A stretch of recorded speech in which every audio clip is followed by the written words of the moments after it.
শুভ জামাই ষষ্ঠী সবাইকে। সরি ভিডিওটা আসতে একটু দেরি হয়ে গেল। তো জামাই ষষ্ঠী সবার কেমন কাটলো?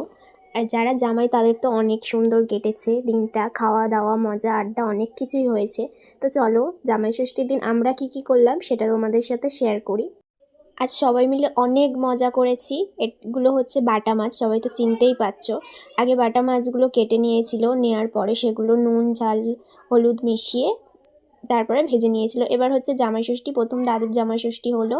তারপরে মা দিদা মেসো আর বাবাকে একটু আশীর্বাদ করে দিল, যেহেতু ছিল আজকের জামাই ষষ্ঠী। তারপরে জামাই ষষ্ঠী হওয়ার পরে আমরাও বসে পড়লাম, একটু ফল টল খেলাম বাবা মেসোদের থেকে। তারপরে চিংড়ি কাটলাম। এটা কি মাছ চেনো কেউ? চিনলে একটু জানি।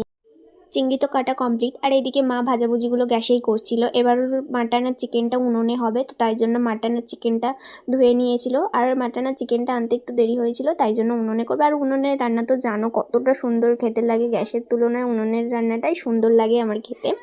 আর মা এখানে করছিল চিকেনটা। মার চিকেন কমপ্লিট হয়ে যেতে বাবা মাটন করতে বসে গেছিলো। আর আমার বাবার হাতের মাটন খুব সুন্দর হয়, আর দেখতে দেখো কতটা সুন্দর হয়েছিল, খেতেও খুব সুন্দর লেগেছিলো। শুধু একটু ঝাল ছিল, আর আমার একটু জ্বর এসেছিল না, সেজন্য হয়তো ঝালের মুখটা একটু বেশিই ছিল। আর আজকের এতগুলো মেনু ছিল।